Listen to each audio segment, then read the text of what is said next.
Scene. Oh, doing this with family is funny. Okay. Yeah, it is. It's wild. Okay, you ready? Ready or not? Yes. Gotta finish this. Ready or not? Here it comes. No. All right, welcome to Cooler Chats, folks. It's Reagan Hauser again. Backdrop should look familiar. Last week's episode with Barrett was filmed at the exact same spot. I'm wearing the exact same clothes. Who's different though is my sister-in-law Maddie, Madeline Hauser. Now, shout out. That was like not too long ago that it officially Yeah. We got married 4 years ago, and I just got my name changed this past year. This year. Sorry. Oh my gosh, I didn't know how long it took to actually. It doesn't take long. I just procrastinated. It was during COVID, is my excuse. But that's not an excuse though. I was under the impression that the process took a while. No, you just get I bought a whole kit of paperwork that they send you to fill out or that you need to fill out, for driver's license, social security, and I did that and sent it back, and I think it was done within a couple of weeks. Look, I changed my name, so that's all that matters. I'm sure, I know there are other people out there that have been married for quite some time that haven't changed their name yet, so. Really? Yeah. That's fine. Yeah. Oh, no. Continue. I guess teach their own, Yeah. Anyway, Maddie is not only my sister-in-law, but she is also known as the Blonde in the Bay on social media. Truth be told, I didn't really know what dressage was before meeting you. That's fine. I still don't fully know what it is. That's fair. I don't even know fully what it is. Honest. When people ask me to describe it, I call it horse dancing. Is that more or less accurate? That's fair. Okay. But what's the background to dressage? How did it become this art form, discipline, whatever? So many people don't know that dressage was actually used in wartime. Jeez, back in the day. Yeah. So a lot of the movements that we see modernized were war dancing movements that these soldiers were using to get out of battle. For example, the canter pirouettes when the horse is cantering but turning around in a very small circle essentially. And back then I think it was a little bit more theatrical, with the levades and where the horses leapt in the air. I don't know if you've ever seen the Lipizaners. It's old Spanish, so just Google it. And these white horses are jumping in the air. It's all kind of wartime movements. And then as people and competition, horse sport evolved, it became more as we know today, dressage. So is it the rap battle of war back in the day? You know what I mean? I'm not sure. If your horse can dance better than my horse, you win? Maybe you had a better chance of survival. Can't confirm because it was obviously not there. But as dressage has modernized, what so many people don't realize is that it literally means training. So it's the French word for training. Oh, so it's literally just basic training of the horse, and the more the stronger they get through their body, the harder you can ask of the movements, and that's when you get up into levels of dressage. But every foundation should start with good dressage, whether you're a jumper, a hunter, a team roper, a reiner, a cutter. Dressage is the foundation for all of the horse sports. Okay. And then those of us that pursue it as a competitive aspect, that's when it starts getting more, not challenging in a bad way, but just more physically demanding for both horse and rider. Okay, gotcha. But horse dancing, horse ballet is correct. Okay. Because that's what you see in we're an Olympic sport, so at the Olympics, Snoop Dogg. Yes, I was gonna ask. That is one of my favorite videos of Snoop Dogg and Kevin Hart narrating dressage events. Yep. Amazing. They kind of put it on the map for us, which I guess that's a blessing. It definitely made it accessible for people to laugh, about it. But that's basically what we do. But he talked about the horse doing the crip walk. Yes. One of the greatest moments of television ever. Yep. Truly. That was incredible. It was funny. The amount of people that sent me that video, I'm I've seen it. Yeah. But yeah. That's amazing. So how did you get into dressage? When did you start? I'm 31. I just aged myself, and I started. Probably behind you, don't worry about it. Yeah, you're gonna be 30. I not to age you on camera, but I just did.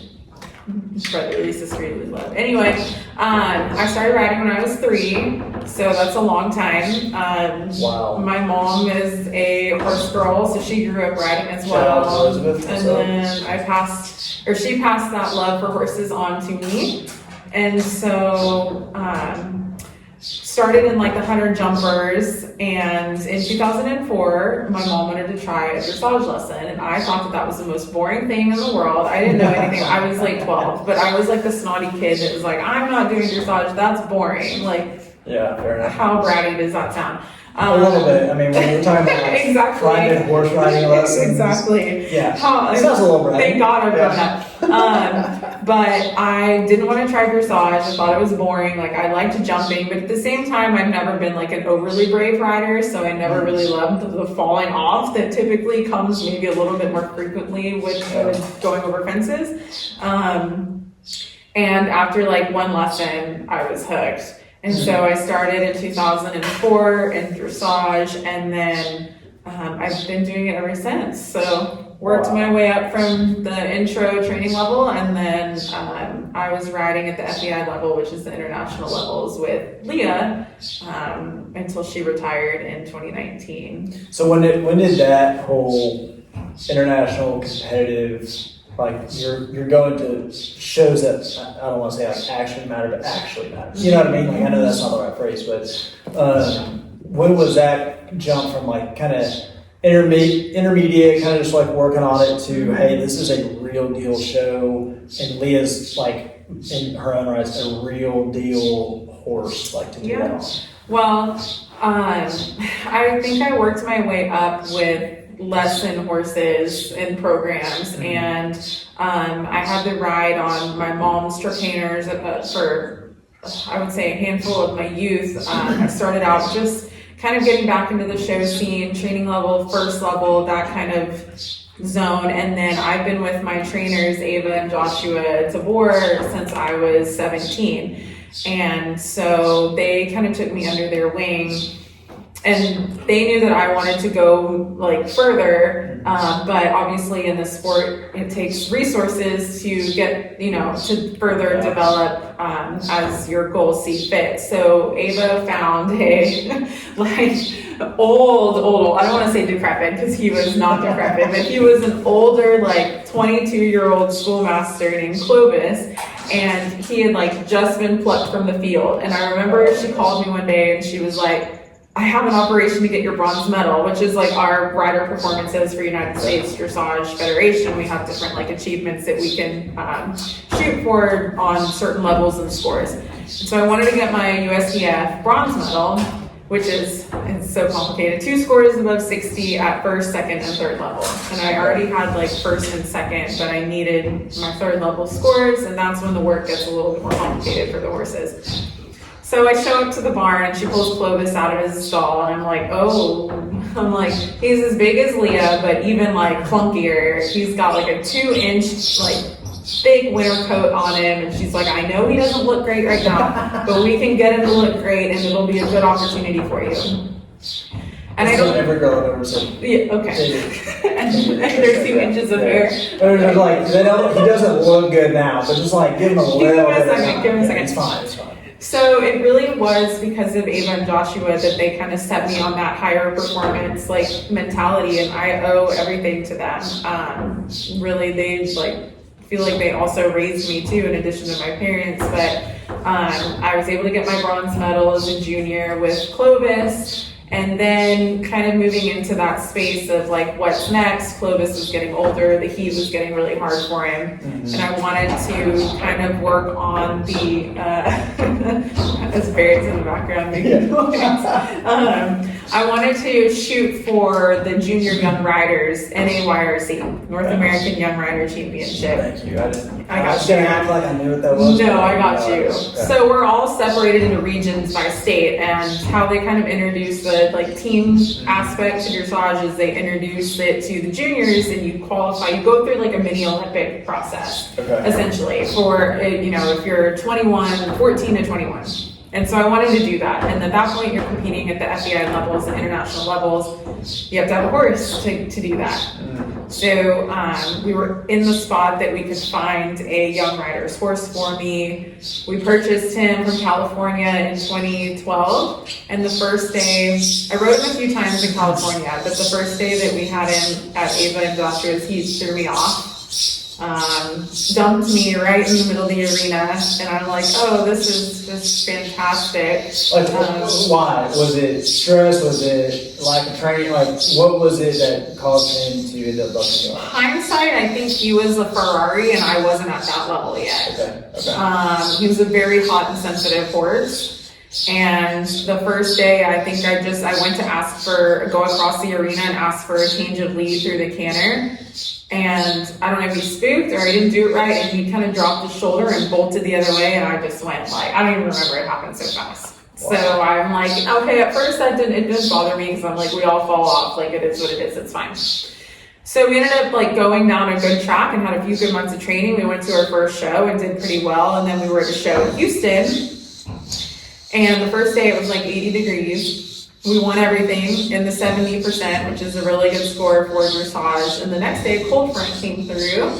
And we were outside at the Great Southwest Equestrian Center. And anyone who knows who is watching this, who is shown there, outside can be a little chaotic. There's a lot of arenas and a lot of things going on. And I got on and I was warming him up, and he spooked pretty violently and like spun. And I didn't have like contact because I was trying to get him to stretch down and warm him up. And when I sat back up on his back, he launched me in the air, and I hit on the ground, my hip first, and then I blacked out and had a concussion. It happened so fast that the gatekeeper had to lean over to my mom and was like, ma'am, I think your daughter is on the floor. Like, my mom didn't even see it. Oh my God. So all I'm laying there, and I'm like coming to, and I just hear people like yelling, loose horse, and that like broke my confidence. After that, it was like, I was down like downhill spiral for us. And for the first time in my like whole riding career, I was afraid of horses. And that was a really challenging mental place to be as a junior too, because like it's like if something bad happens when you're doing something you love and it happens over and over again, then you start to like, oh, this isn't. Yeah. So like that, once that fear gets in your heart and in your head, it's really hard to let go. Sure. And so we tried to salvage our partnership, and like 9 months into it, we had to break up. It was time. So we sent him back to California to be sold, and he ended up in a great home. And at that point, I was kind of like, damn, this is not, not good. And I knew I didn't want to stop riding, so we just had to, God's timing is perfect timing, right? So I was invited out to California to the barn where we purchased this horse from, and they were like, just come ride, like no obligation, just come ride. Well, when I was out there, the first day that we were there, Leah, my mare now, was in the cross ties, and it was just love at first sight, which is so corny, but it's so true. Like, I just walked up to her and I started petting her, and she just took the biggest deep breath. And all that week I rode her, and I knew, like, when I was leaving California, I called Mom and I was like, she's coming home. Like, we can't leave her. She is the one. Yeah. So that was 11 years ago. So is this a barn that, like, they just have, like, that's all they do is they just have horses for other people to try out to purchase? It's sales. That's like their whole job. They're a training barn, but they also had a really notable sales program. Okay, gotcha. And so she was part of the sales group, and I remember the gentleman that owned the barn, the first day I rode her, I remember him through the speaker in my ear, he's like, this is a perfect match. I'm like, I know, I feel it. And you just know, like, I don't know how else to describe it. So we got her home, and it took me about 3 years to start to figure her out and get my confidence back, and she was really patient. But I went back to Ava and Joshua, and I said, here are my goals. I knew I had a horse that was capable, and we made it happen. So because of her, finished my silver medal scores at 4th level, and I showed my first pre-St. George, which is the first block of tests in the international levels. Got my silver medal, showed my first intermediate 1, got my 2 scores towards my gold medal, did my first real international competition. We went to US finals together. I rode my first FEI freestyle with her. She changed my life. And then we had our best season in 2019, and she was already like 18 at that time, so I knew she had earned her retirement. But that's the long-winded story of how like getting out of that uncomfortable zone and then transitioning into like the higher performance dressage. So that's so good. I mean, the fact that you're able to take an accident, incident, whatever you want to call it, that most people are like, you know what, like I am done with this nonsense, right? Like, I mean, I've been hooked off horses, like that's not like a thing to like just kind of turn your back on. Yeah. That can be a very dangerous, serious thing. And then to have that happen to a horse that you're supposed to have like this really close connection with, to continue to do any sort of like meaningful work with. I mean, that's a tough thing to come back from. Well, just to get back to riding. No, it is. And I'm such a sensitive person that I carried that weight on my shoulders. I'm letting my trainers down. My parents were able to make this horse happen. I'm letting my parents down. Even though none of them ever made me feel that way, you're still an 18-year-old, 19-year-old kid who wants this more than anything, and you know that it's not happening for you. And you're seeing all of your other friends, all the dreams are coming true, and you're dealing with, people online, being mean to you because you have a nice horse. And it's like, at that point, you really kind of hit rock bottom. But I knew I never wanted to stop, because horses are, unfortunately, but fortunately, they're my identity. Like, I don't know who I would be without them. And I think it's one of the best, like, areas is, being part of, like, this agriculture lifestyle, that you can raise a child or a teenager, because it teaches us lessons and responsibility that you're just not going to, I don't think you're going to get in the outside world. Like, when I was in high school, it's like, I'm not going to go party, or when I was homeschooling college, like, I'm not going to go party or do anything because I got to get up and ride in the morning and clean stalls and turn horses out. And like, it really teaches you about diligence and responsibility and just like hard work. And I know, again, that sounds so cliche, but it's hard work. So. It is. No, 100%. And it's something that I find a lot of kids they're not faced with having to have responsibility, right? Like, there's this weird gap in time where kids who grew up kind of after our generation, I see them now as like young adults. And I had a guy literally like a couple of years ago, 2 years ago. He's probably, at the time, he's probably like early 20s, like 22, 23, something like that. Asking me how to do laundry.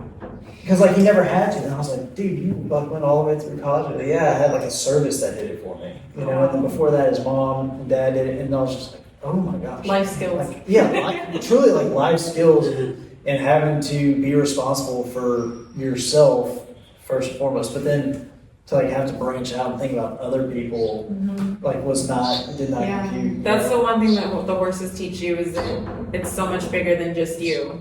Like, you have something else that you need to take care of that comes first. Like, at the end of the day, that's, for me and for Barrett, like, our horses come first, because that's where a big chunk of our finances go, and like, we don't eat until they eat, and our plans in life we have to make sure that the horses are taken care of. And I think that's really not something that we see a lot of in today's time. And so I pride myself on having the horses that keep me grounded and like help me remember, those important aspects, I guess, in life. Yeah, absolutely. I mean, mine's the same way. It's like, especially with traveling as much as I do, like, I'm always constantly thinking of, okay, who's just going to take care of her? Whether it's a day trip or a week trip or whatever, it's like, okay, I I can't just leave. Yeah. You know, like before it was just Exactly. like, see ya, like I'm gone, like, and thanks. It's a good introduction to human children. I Yeah, think. I guess. I don't know. I'm not a parent either, so.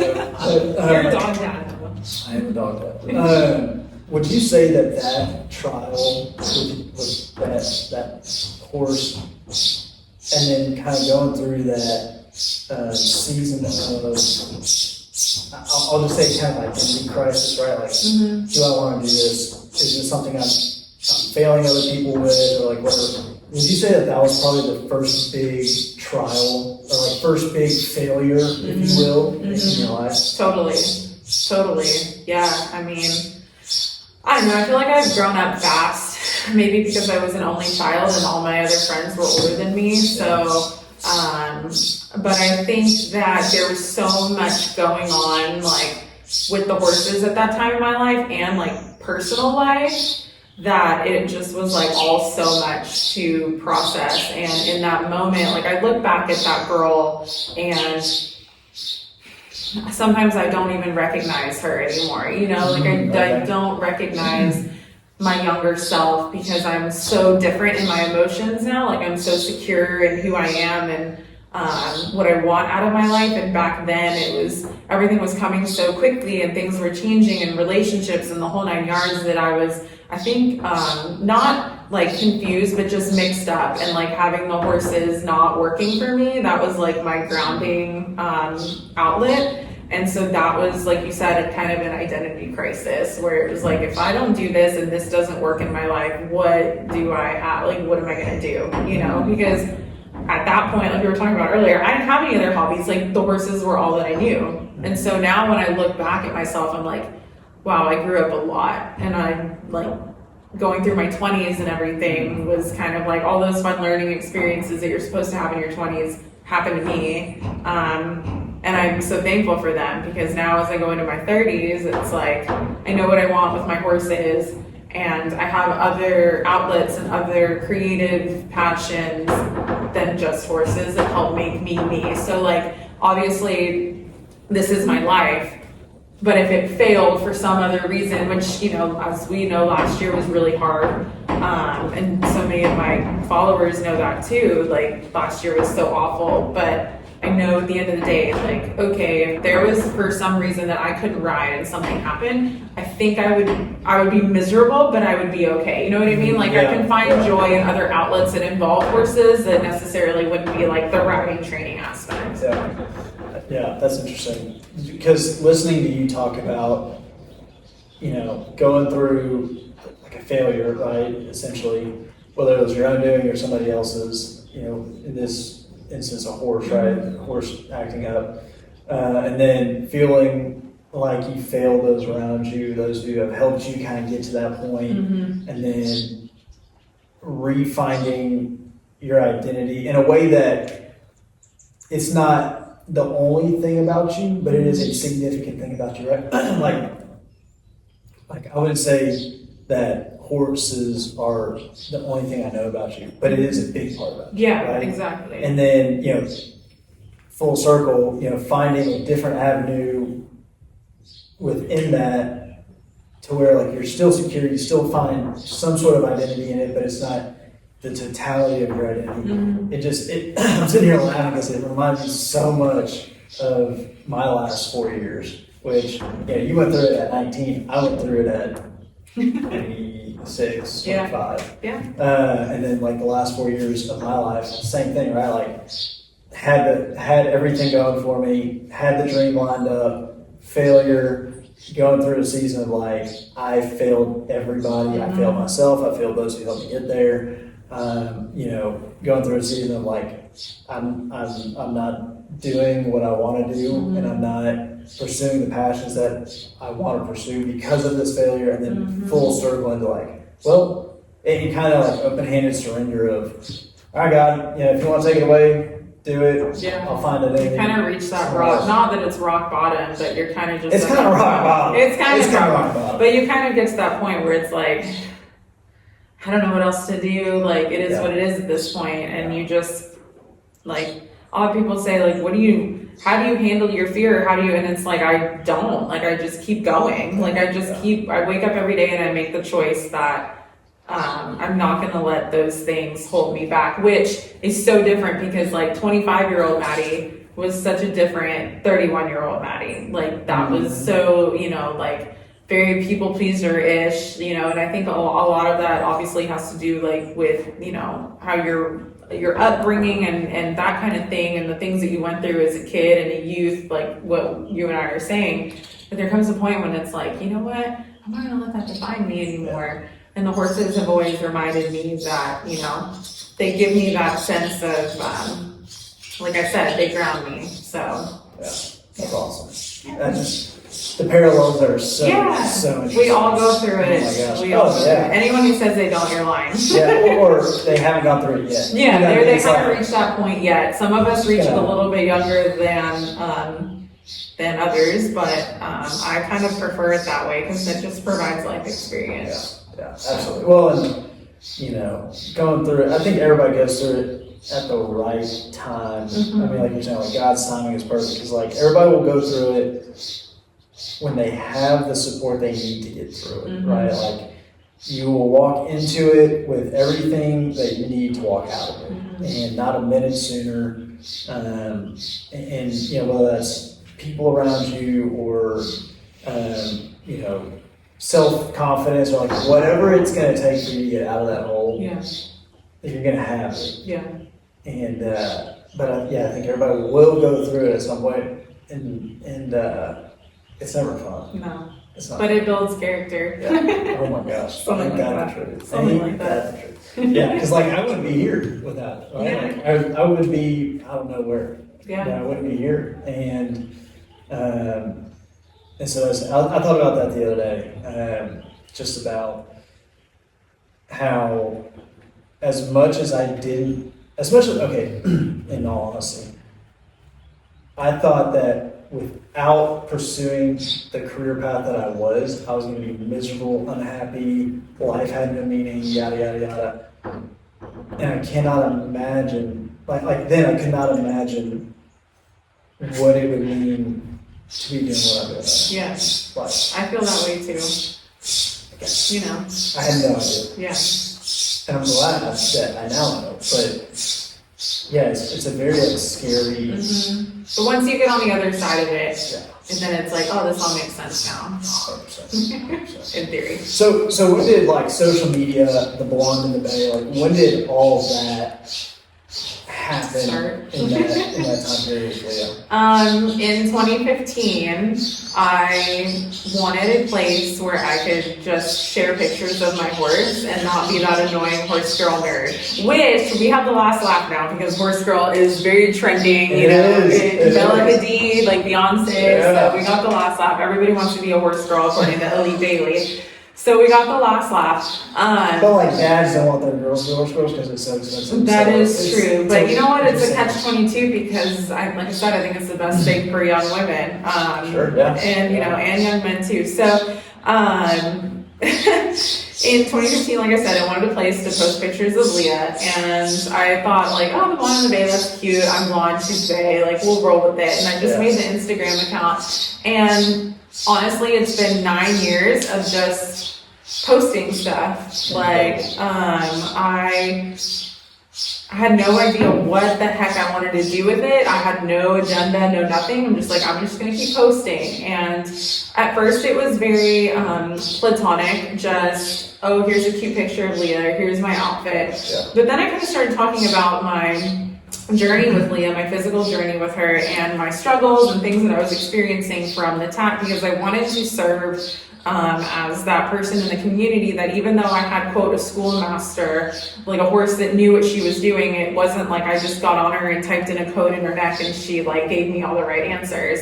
I wanted to show that it was still hard work, and that's something like sometimes we get a bad rap for, is like, oh, you know, you have a schoolmaster so it must be easy. I'm like, no, like quite the opposite. They're very highly trained horses, so they expect you to be able to ask them correctly. So I kind of started talking about that, and then before I knew it, it just grew, and then grew some more, and then it grew a little bit more, and grew a little bit more.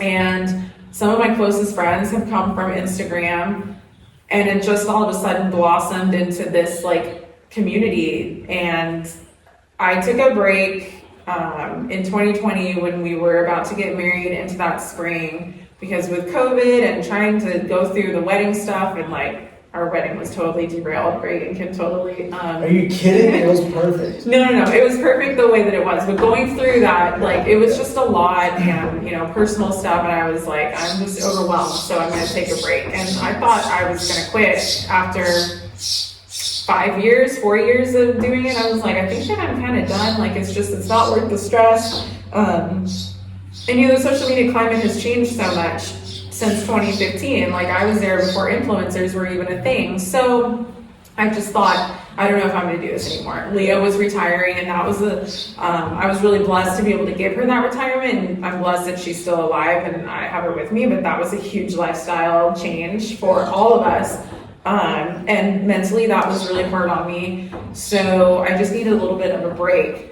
And then in March of 21, I was like, I just bought Ryder, my quarter horse. And I was like, this might be a cool journey to kind of document. Maybe I'll get back into it. So I got back into it. And ever since 21, just documenting my journey as I've always done, it really grew really quickly to where, now I'm still doing what I'm, able to do with like the horses and document it, but I'm able to use my platform for bringing awareness to untraditional quote breeds in the dressage world, and showcasing so many small businesses. Most of them are women owned and operated across our community, and working, like I said, with these brands and the opportunities that have come from it, both professionally and personally, as in hosting clinics for quarter horse riders and kind of that. So it totally has exceeded my expectations. And while, I don't have 100,000 followers yet, working on it, to be at almost 42,000 people that have genuinely been with me for almost 10 years of my life. Wow, yeah. Is huge. And I really pride myself on my community, pulling up more chairs to the table, treating people with kindness, with understanding. And I think that has really shown in my group of people that are loyal to me. So I see them as my friends, and it's been crazy. So without them, like, it wouldn't be what it is today. And the rest is kind of like history at this point. That's crazy. It's crazy. Okay, simple question. Is there a more desirable breed than quarter horse for dressage? Like, what is like, hey, apex dressage riding is like this? So warm bloods for sure. So like the bread and butter of our sport are the warm bloods.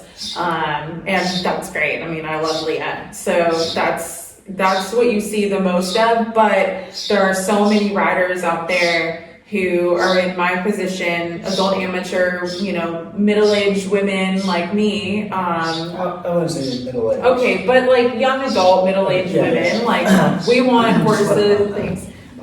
horses that are safe. And I'm not saying that warm bloods aren't, but quarter horses are known for being, safe and so athletic. They're one of the most versatile, if not the most versatile breeds in what we do.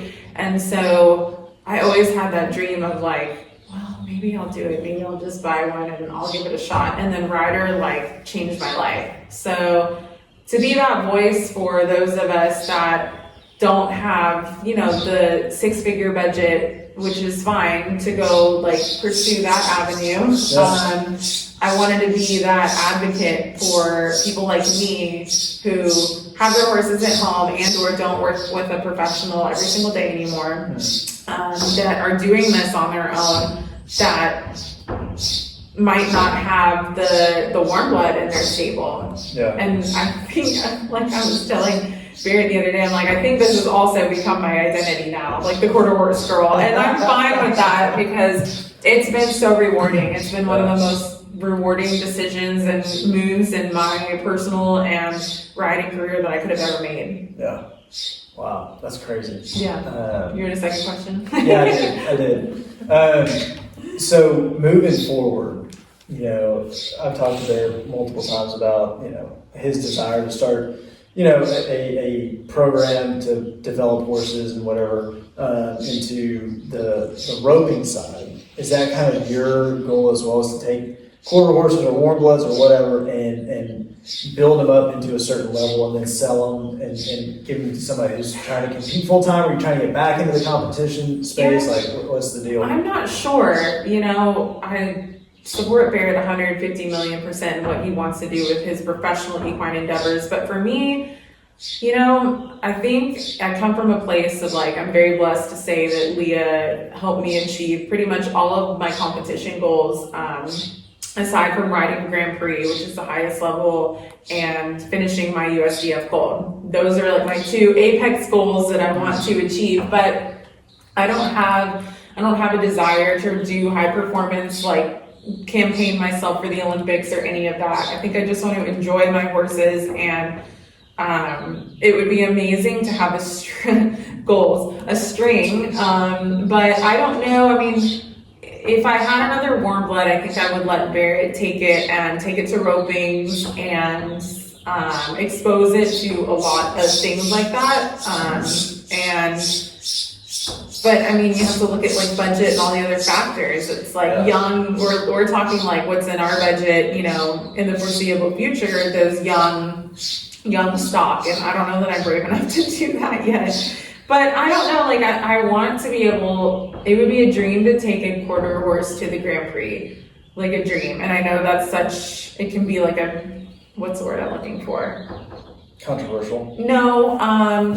Lofty. That is a very lofty, ambitious goal. Do I think it can be done? Yes, because I know people who have done it.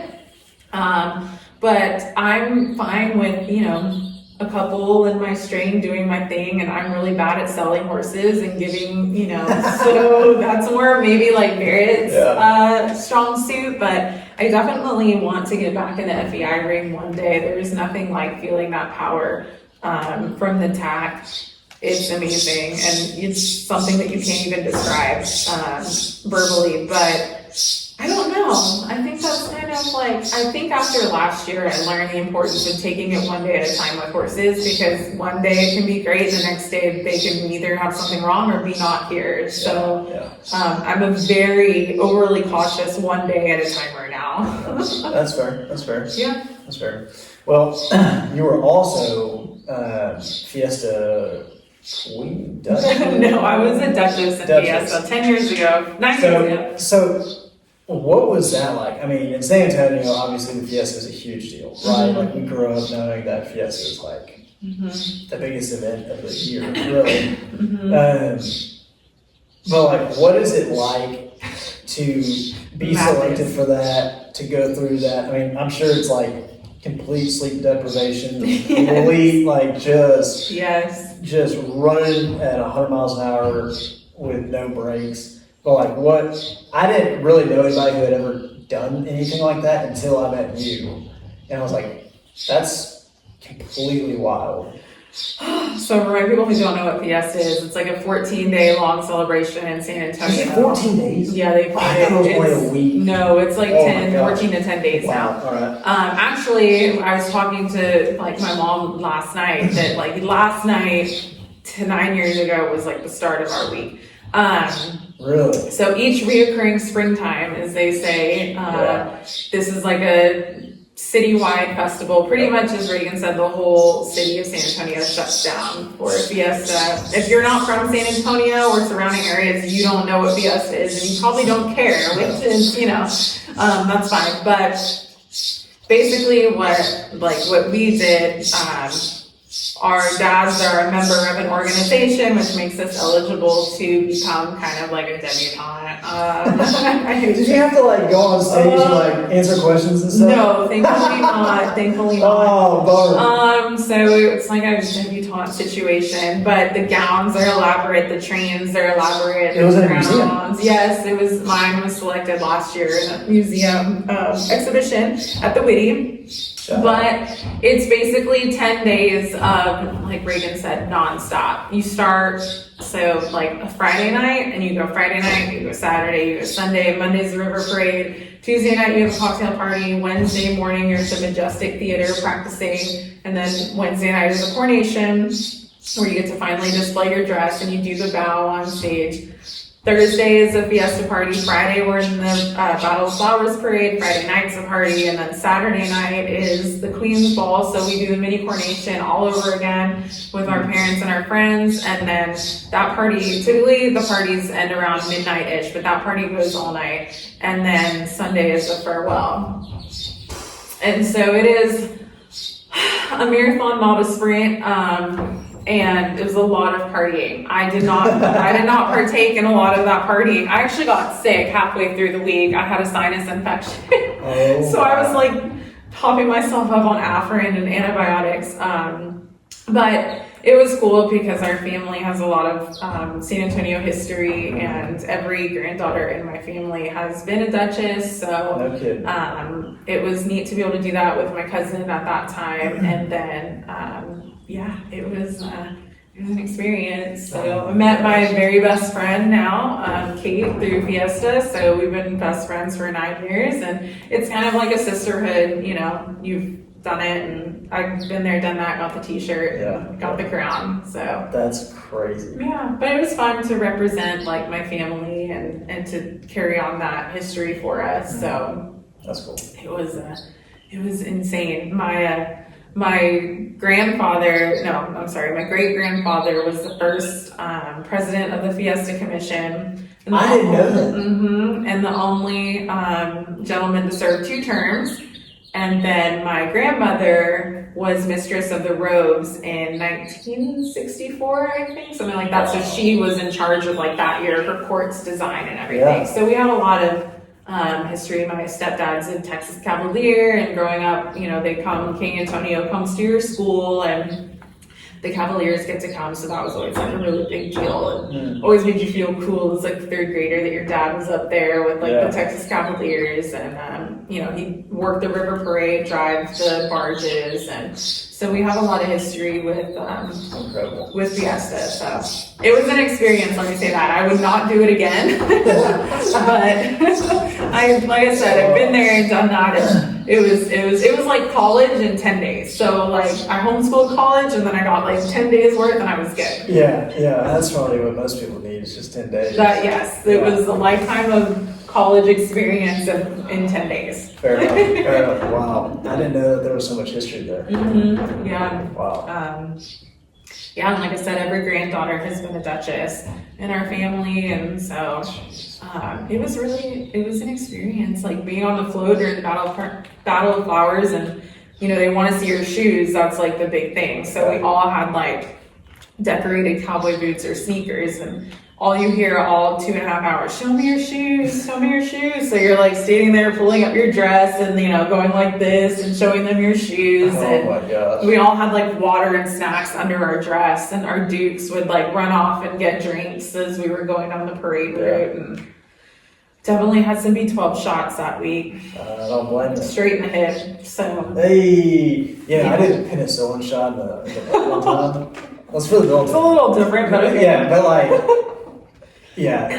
That's like in my opinion, one of the best places to get a shot. Like hip, butter. Yeah. It's so easy. Like I can't see it, just do it. It kept me going. I mean, I definitely needed them. The morning of the Battle of Flowers, because we had to be at our hair studio at 5:30, and we'd had a party that night before. So that's what I'm saying. Like you're going on about an hour, 2 hours of sleep all week. And finally, after the Battle of Flowers, we had a party, the garden party. Never forget, that was every duchess, they say, has a meltdown. That was my meltdown. Where I'm just sitting there and like, I don't want to do this anymore. I want to go home. I called my mom crying. She was at dinner. They were all with like Charlie's frat brothers at dinner because they'd all come in town for the Queen's Ball. She's like, can you come get me? She's like, what's wrong with you? I'm like, I don't know. I'm so tired. I need to go home. Did she take you home? Yes. Oh, she did come to the club and pick me up and take me home. It was already like 11:45 at that point, and we had to be at a luncheon the next morning or breakfast at like 9:30. So I was like, I'm done. I'm tapping out. No more margaritas, please. Jeez almighty. That's wild. Yeah. That's wild. Yeah. That's so fun though. Something like that. From an outside perspective, having not had to go through it, sounds like that. I always tease Barrett. I'm like, man, if we would have known each other and I was an out of town Duchess, if we had like been in Bernie, I could have picked you as my dude. He was like, I wouldn't have done it. I'm like, He would have. Don't let him lie. He would have. He would have soaked that thing up for all it's worth. He would have had fun. He's my biggest diva brother. Didn't know him yet. That's fair. You know? That's fair. Nah, I take that back. This turns into like a let's roast Barrett segment. I mean, we can get back in here. We can Sit him right in the middle. Actually, somebody said the other day, like, so my last drill weekend was this past weekend. Yeah, I guess so, whatever. And one of them was like, we missed our opportunity. We should have turned the whole day into a roast rating session. I was like, that would have been awesome.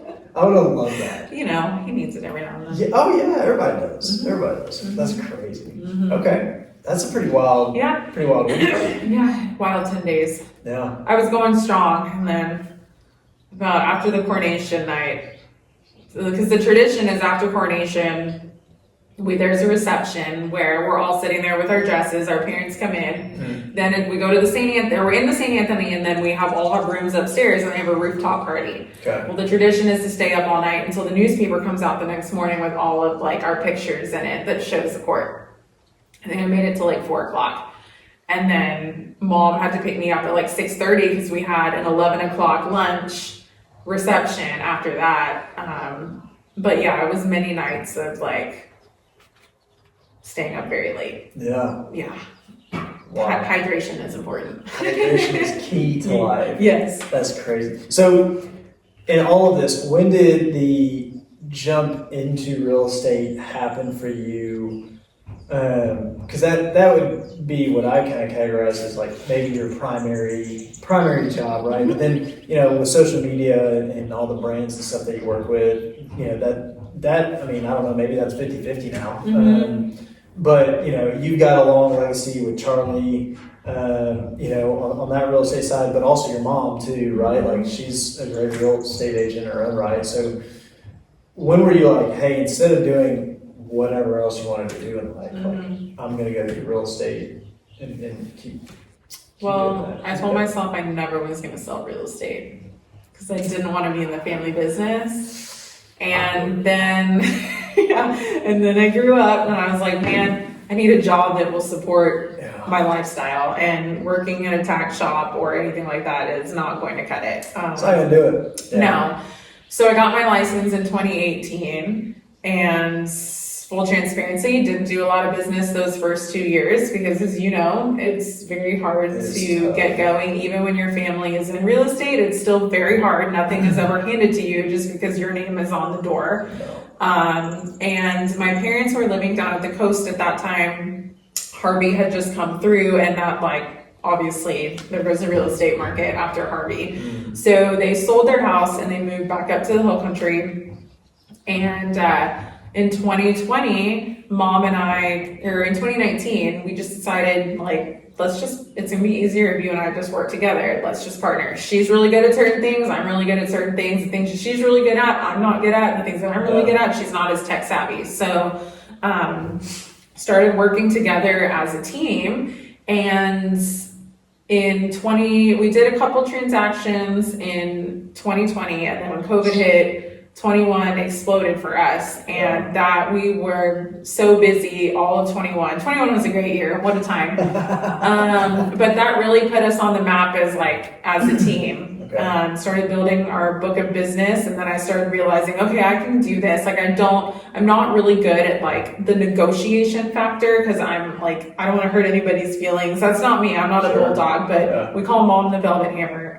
Velvet Hammer. Yes. I'm gonna start calling her that. Yeah. Next time I say, what's up, Velvet Hammer? Yeah, because she is so good at it. And, you know, we have Charlie, who started the company in 1972, in our back pocket. And so he's been such a fantastic mentor for any and all questions that we have. And ever since then, like, the rest kind of became history. And then Barrett got back into real estate, and now I would say that the three of us are working as a team now, which is fantastic because, again, adding Barrett into our team just gave us another level of experience, knowledge, professionalism. And now all three of us can handle certain things with transactions that maybe mom and I aren't so good at, and Barrett is, and vice versa. Yeah. So that, I think that makes our team super dynamic. But yeah, like I said, I didn't want to do real estate. And then here I am doing real estate. So, you know, it's kind of, it's cool I guess we have to remind ourselves at dinner, when we're at family dinner, to be like, okay, let's not talk about real estate. It's so easy. Yeah, because then we all get sucked in. Charlie, we're all like bouncing ideas, and then I'm like, wait a second. Like, we're at dinner, let's separate. You know, and that's such an interesting dynamic, working with your mom and your husband, and then also them having, you know, them being your husband and your mother is, you have to really like work hard to separate those, make those boundaries and separate those worlds, or else it all just becomes about work and you're like, I want to go get my nails done, mom. Can we not talk about clients for 10 minutes?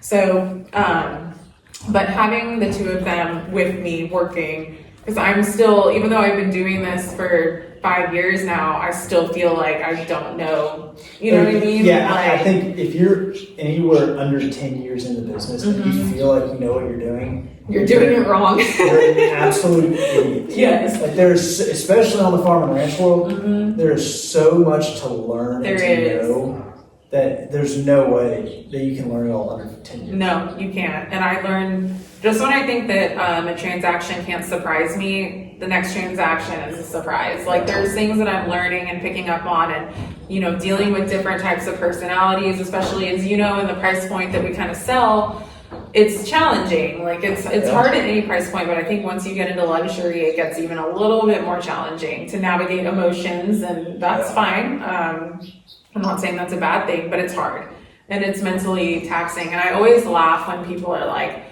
oh, real estate's so cool because like you can set your own hours and you can make all this money, blah, blah, blah. And I'm like, yeah, you set your own hours. You can be doing your thing all day, and then a client calls you right as you sit down to have dinner, and you're on the phone until 11, 12 at night trying to fix something or put out a fire or negotiate, or you're working weekends, Christmas. Like we had a deal this year, or I'm sorry, last year, that we were in our option period right until Christmas, and it was like, couldn't do anything after Christmas because the title company's closed. So, and then when I was off, people, oh, you can make a lot of money. I'm like, yeah, you can make a lot of money, but then you better get ready for 2 years where you're not making anything. Yeah. Oh, 100%. And so that's like stressful. I tend to find that the people who come to me and say, hey, I want to get into real estate, whether it's residential, farm ranch, whatever. I want to get into real estate because I want to set my own hours and make a lot of money.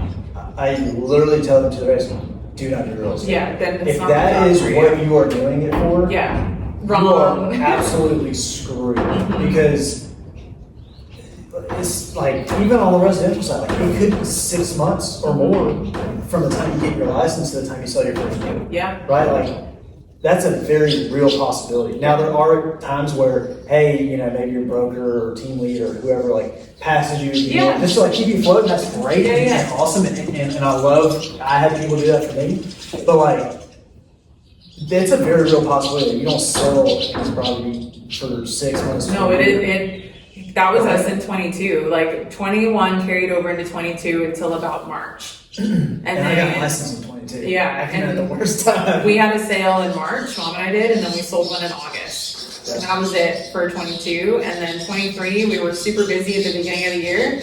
We sold one in June, and we haven't had a closing since January.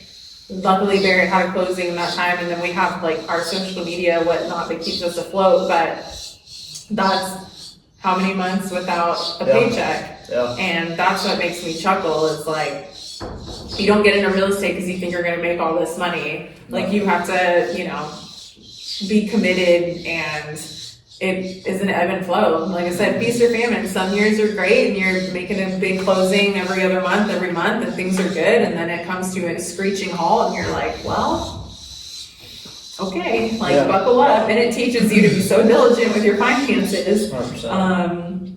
Because you know that it's not a steady income. Yeah. So, and that's hard to do when you have horses. It's just hard to do in general. I mean, like, especially right now. Yeah. Yeah, I mean, like, even me, it's just me and mine, right? But like, thank the Lord I'm also a pilot, because that keeps me afloat, right? Like, and my broker, so I'm at Texas Ranch Sales here at Cooper Sotheby's. When I interviewed at Texas Ranch Sales, our COO literally, like, in the interview process, like, to my face goes like, hey man, do you have another source of income? And obviously I did. I said yes, and he goes, good, you're gonna need it for like the first year. Yeah. And it's 100% accurate, right? Like, without flying, I would have had to stop real estate years ago. Yeah. Right? But like, that's the beauty of having real estate as a job, but then also having other flexible jobs like social media or flying or, whatever. You have to. If you want to sell real estate, you better have 2 jobs, 2 careers, because either that or you better be a residential agent with a brokerage that is going to like spoon feed you deals, right? Because like, if you don't have somebody handing you deals the first 2-3 years, like you're not going to stay in. No, and you have to be so mentally strong, I think, and that's what I also think that people don't realize is when you work in this industry, you have to be ready for any and everything. And that comes with people's anger, people's, emotions, and typically you're the punching bag. Yeah. There have been many times where I have come in the house and thought to myself, I don't want to do this anymore. Like, this is just pointless. I hate seeing my mom stressed out. I don't like being in tears. I don't like her being in tears. But you go through those wonky deals, and then you have clients that become like your family and your friends that you change their, like, they'll send you messages like, you brought this huge blessing into our lives. Thank you so much. Like, at the end of the day, we're helping people invest in their biggest purchase that they're ever going to make in their life. Yeah. And I think what clients don't sometimes realize, the more difficult ones, is like, we're all on the same team here. Like, we want to sell your property as much as you want to sell your property. Like, we want to help you facilitate that. Yeah. So it's about, like, I wish more people would realize about speaking kinder, just being more understanding in those stressful situations, because you're stressed out, we're double stressed out. Because we're stressed out for us and stressed out for you. Yeah, and we're trying to make sure that everything goes smoothly.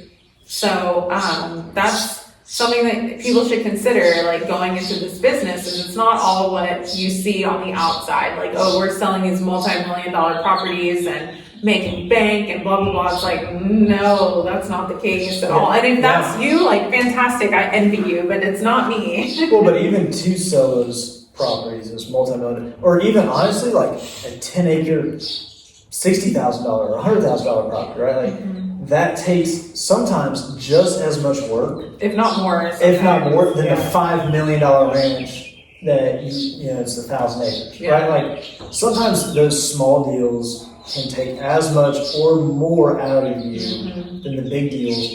But regardless, to get a deal across the line, like, for the client, it should feel super smooth and easy, because we're carrying the load. Yeah, just like, hey, just sign a couple things. Yeah, and I'm done. don't worry. Yeah, answer a few phone calls and I sign some papers and I'm done. But on our end, it's like a slow motion train wreck. Exactly. Like, everyone's just trying to, like, conduct everything and control the tempers and the emotions. Yeah. Well, and like making sure certain documents get where they're supposed to go. Okay, why does title company not have this document? Or okay, they said they had a survey, now they don't have a survey. What the heck am I doing? Like,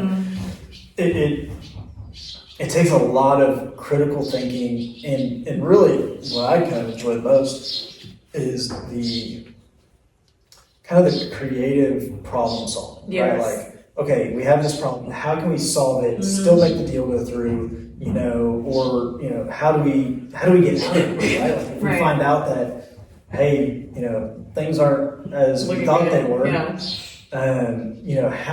how do I have my clients back so we can get out of the deal? Right. And I mean, truly, most of the time I'm trying to, not because I want the deal to fail, but because I want to be prepared. I'm trying to think, okay, if I need to get them out of this deal, how do I do it?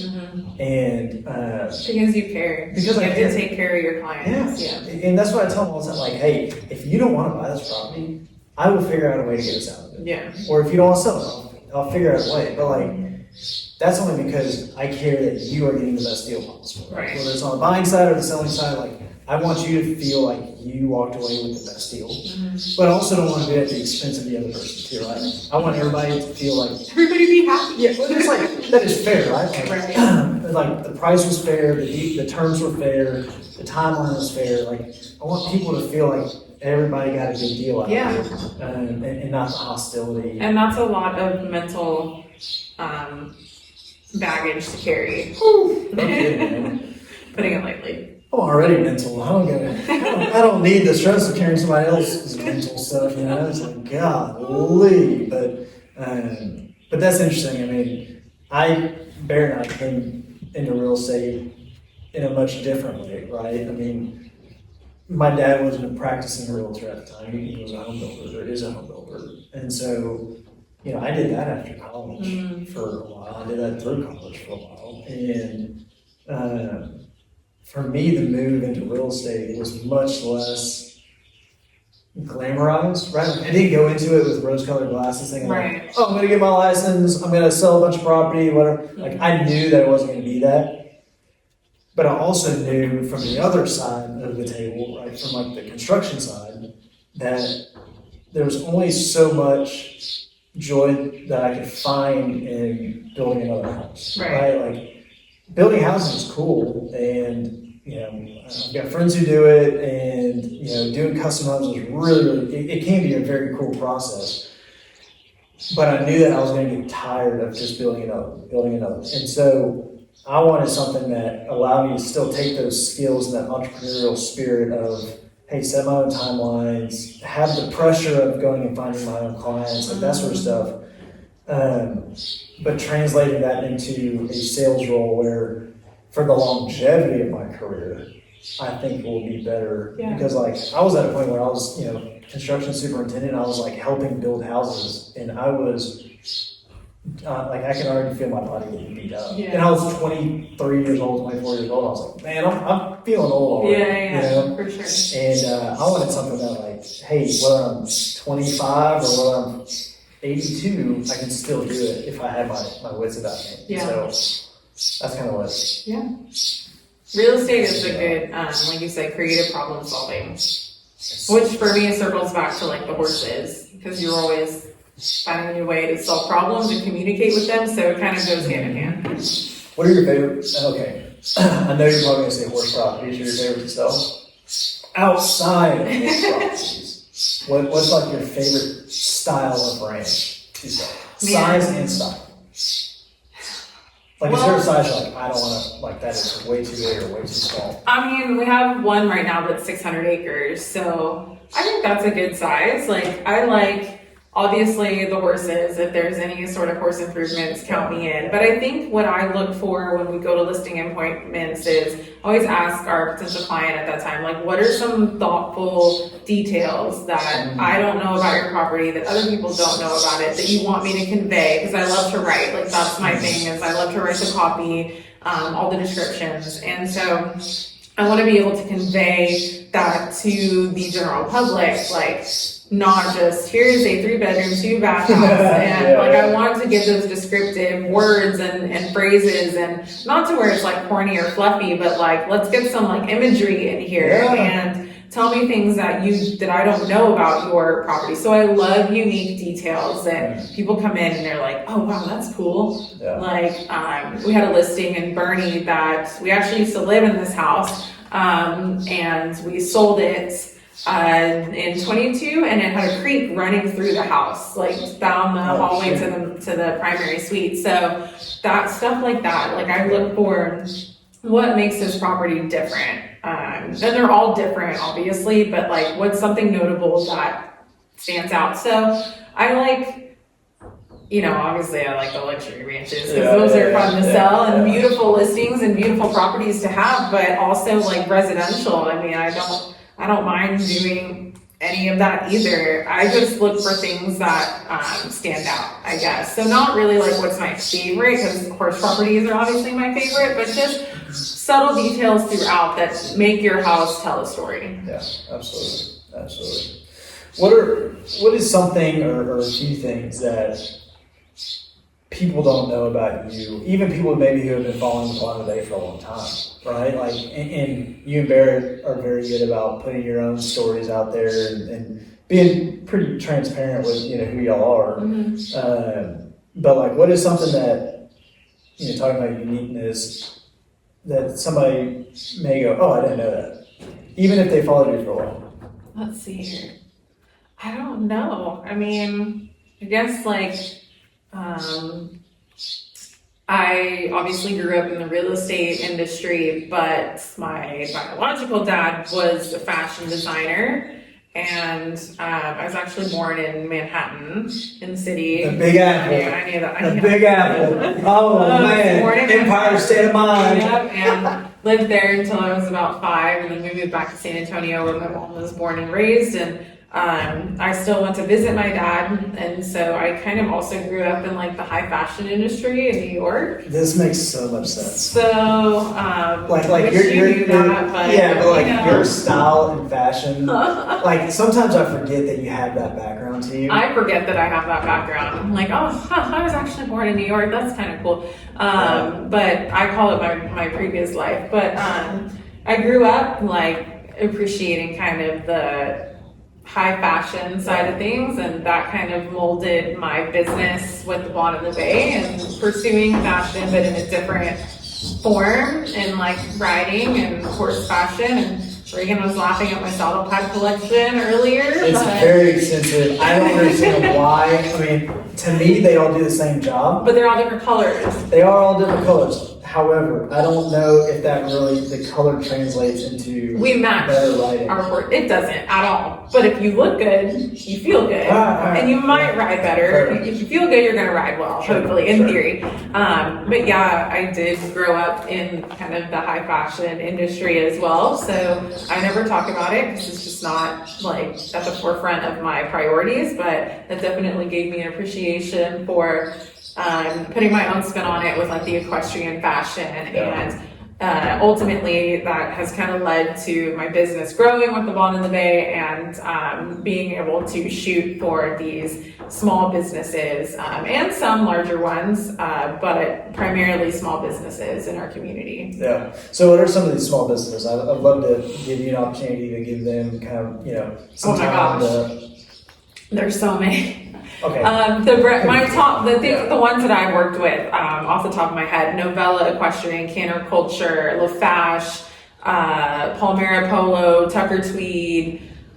I'm probably forgetting some off the top of my head. And those are like the ones that I've recently worked with. But then you move into like, Beck Sunglasses and Castel Denmark and Cavallo, who's been around since '78. So, working in the industry and being in that space has led me to work with kind of both sides of the spectrum, the small businesses and the bigger ones, and going to Dallas Market and working with Dallas Market as a style influencer. It's so cool because you get to pull back the curtain on all of these businesses, area included, and talk with these people that are working for the business, representing the brand. So many of them are women in this space, which is so cool to connect with them. And, the CEO of Marriott is a woman. So it's really neat to see like these powerful women taking a hold of their like entrepreneurial dreams and just kind of going for it.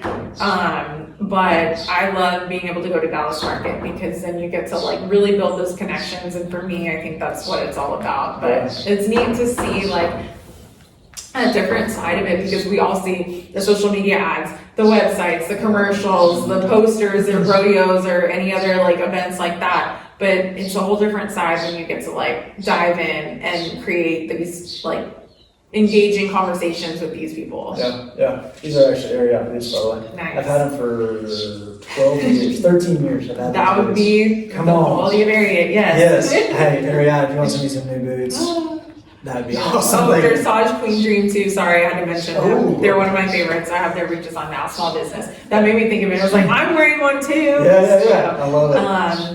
But yeah, I mean, it's funny how that translated into where I am now, which I never thought that would be like. I'd be shooting stuff like this and the content that we put out, but here we are. So moving forward, what are your hopes and dreams for, let's say, like the next 5 years? Whether that's growing the kind of like the modeling, small business side, or real estate side. Like, which one are you hoping that, like, hey, in 5 or 10 years, like, this is what I do? I mean, being totally honest, probably the social media side of it, the blonde of the bay, just because that is my passion. I love creating that type of art. And putting out that like message into the community that like you can wear your breeches and your cowboy hat and like you don't have to fit one mold. And I love being that source of inspiration really for myself, because like I said, 25-year-old Maddie was not this brave and confident, but I kind of realized like that's kind of boring. Like I want to take chances and do things that other people aren't doing, and the Blonde of the Bay has helped facilitate that. So I would definitely say more along the lines of that. I don't want to be like I'm an influencer full time, because that to me is not my MO. I just want to keep creating art is, I guess, at the end of the day, and letting these businesses and brands use me as a vessel to promote their products, their dreams, their designs that they poured so much work into. And obviously real estate, keep going and be, successful in that, but I'm not that realtor that's like, I want to sell 300 million this year and I want to do this, and this. Crazy. Like, that's just not me, because that's not where my heart lies. Like, I want to be able to serve my friends and my clients that work with us, and I enjoy creating the relationships, but I'm not that type of person that has like these, I'm gonna push and be, because like that's just not what I want to do. Like I want to make enough and do enough transactions to where I can live my life and do what I love to do, but it's not like at the forefront to be like, I'm gonna be the next like $400 million realtor and top agent here and that for me, that's just not where, like that's not why I sell real estate. You know what I'm saying? So I sell real estate to help people facilitate their dreams and to build connections and to put food on my table. So I guess like that, does that make sense? I guess. 100%. Yeah. Okay. I mean, I'm glad. Because even as competitive as I am, which is quite competitive, I don't want to do so many real estate deals that, one, that's all I'm known for, and two, while I'm sitting talking to one client, I'm thinking about another. Exactly. Or the next client, right? Yeah. Like, I don't want to be at a listing appointment or a buyer's rep meeting or whatever, or showing and not be fully engaged with them, because they obviously are paying for my time and my expertise, to where like I'm not thinking about them, I'm thinking about, I need to go get 2 more clients. Yeah. Like, yes, as an entrepreneur, like you're always thinking about getting more clients and okay, what can I do to like build my business? 100%. But there's a difference in that and, hey, I'm sitting here talking to you thinking about how I need to go call that guy because maybe he's a future client. Right. Like, I don't want to do that. Yeah. Because then it becomes your entire world. Yeah. And that's when things get skewed and out of whack. So that's awesome. Plus, I mean, with like the content that you and Barrett have put out, in a world that has so much cruddy content that makes people feel bad about themselves or toxic in whatever way, to have people who are doing it for the right reasons and maybe impressing upon younger girls like how to have that strength of character, how to build resiliency, how to take social media and not let it define you, right? Like, don't read the comments type stuff, right? Like, the keyboard warriors aren't, they don't care whether or not you read it or not, right? Like, they don't care about you. The people in your life do. And so, not letting yourself or the people around you or anybody that you can reach kind of get to that point of like, hey, the comments define who I am. Like, if you get to that point, you're And it's so hard though, like teetering that line. I mean, for as long as I've done this. All right. Barrett's so like, I don't read the comments. And for me, I do because like I want to engage with my community. And I will say like when I get hate, It's when the algorithm picks up a reel and brings in people that don't follow me. 9 times out of 10, that's when I get hate. And so lucky for me, my community knows I don't tolerate that nonsense. Like, I've made that very clear. Like, if you're not here to be kind, supportive, like genuine, please unfollow. Like, you won't hurt my feelings. Please leave. Like, you won't unfollow me. So it's always when the algorithm picks up something. And I mean, I've seen horrible things written like on some of my reels, or when Barrett and I make funny reels. Like, somebody called me Barrett's bitch one time. Oh, wow. So we made a funny reel about like a dressage rider being married to a team roper, and people were thinking that I was picking up after him, and I'm like, y'all are missing the point. He's just like more, nonchalant, and I'm very chalant, like reorganizing things. So people were taking it like, oh, he's lazy, you pick up after him, blah blah blah. I'm like, oh my God, you can't post anything on the internet without somebody like taking it out of context. But very rarely do I ever get a comment from people that follow me, and I really try to.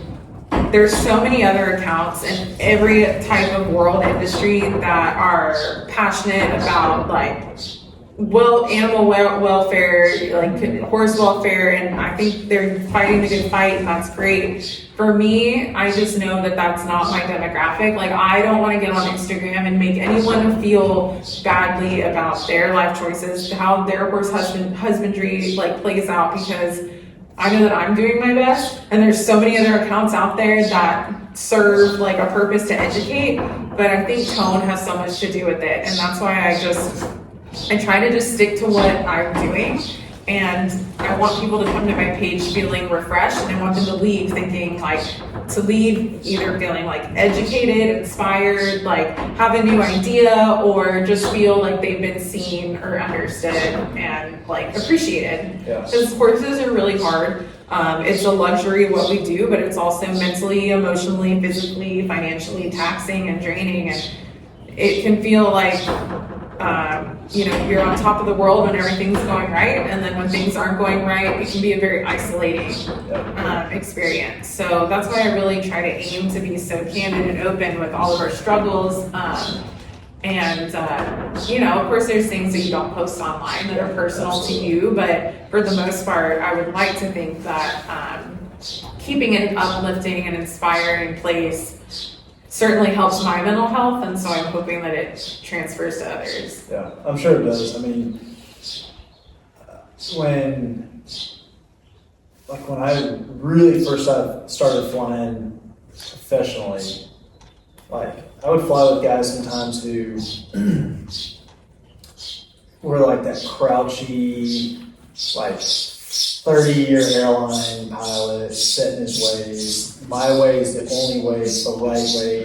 Every other way is the worst way.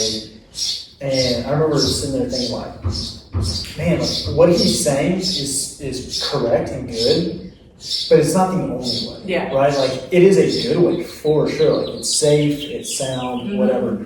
But I guess it was last year, or maybe the year before. I was flying with a guy, and he said something that has stuck with me. He said there's procedure and then there's technique.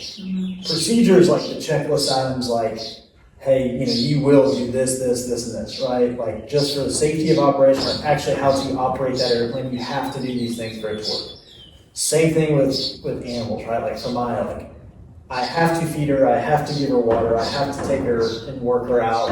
I have to do certain things daily for her to operate. And then there's technique. And technique is the, like, hey, I do it this way. You may do it a little bit different, but as long as we kind of fall under these parameters, we're good. Yeah. Right? Like radio, like how do you talk on the radio? And do you do a flow and then back it up with a checklist, or do you read the checklist as you're doing the flow? Right? Like those are technique items that one way is not necessarily correct or wrong or right or whatever, but they're both going to get you there. And with Maya, it was like, train with an e-collar, don't train with an e-collar, right? Like, both ways will get you a dog that fetches birds. So one way, does it with enhanced tools with the e-collar, and then one way he doesn't, right?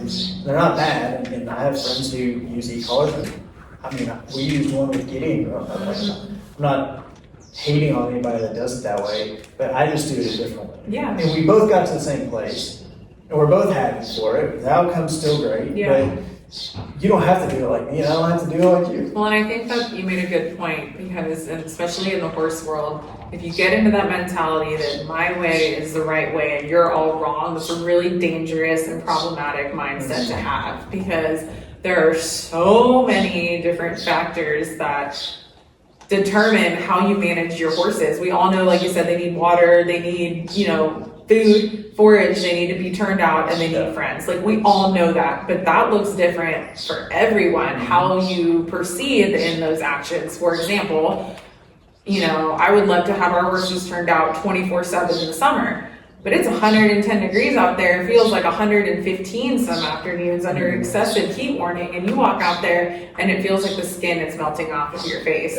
And my horses are old, and so I'm going to bring them in the barn where they have their high-powered fans, cold water, and insulation, and they're going to be fine in the summer. So in those scenarios, it's like, yes, we all get it. Like, trust me, we get it. So many of us, we know like the right from wrong.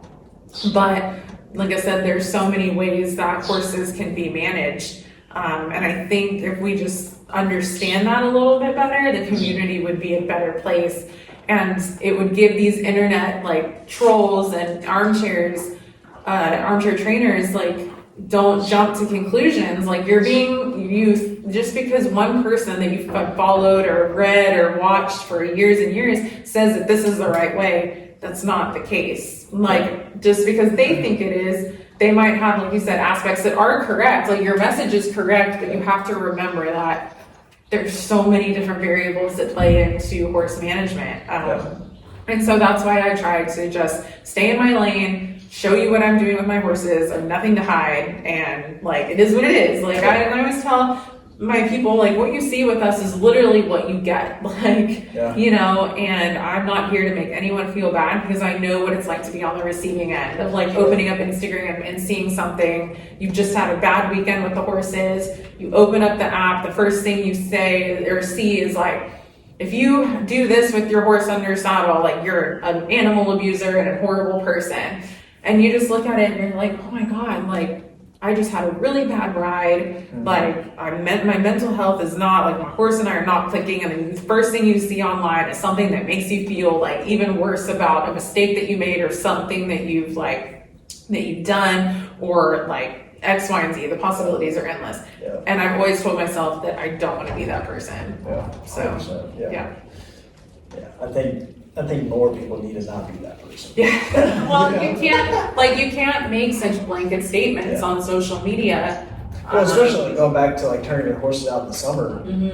If you're in Montana, go for it. Yeah, I'm jealous. You know what I mean? But during the winter, what are you doing with the horses in the winter? Yeah, when and it's sub 300. I know. And some horses are used to it, and that's great. Like, some of them can handle that. They're equipped to handle it. But like Ryder here in the summer, he was so heat sensitive that he would start panting at like 9:30 if I didn't start, and that's the first sign of heat exhaustion. And once they get that temperature up, it's real hard to it can be fatal. So obviously he couldn't be out in the sun, but I would never look at my horses in August when it, like I said, it's 115 and think, well, for the sake of them just being turned out, they're going to just stand there with no shade or no nothing. And like, we don't have in Texas lush green pasture. Like, that's as green as it's going to get. No, that's as green as it's going to get. And then come June, everything's going to be burnt to a crisp and disgusting. So, and I think my community, they understand that. Like, you know what I mean? Like, they don't say like, well, you're awful for not turning your horses out when it's 115 degrees and making them stand out there. And if they did, I'd be like, you're what? You go stand out there. Exactly. You go stand out there with hot water because we don't have like the auto waters.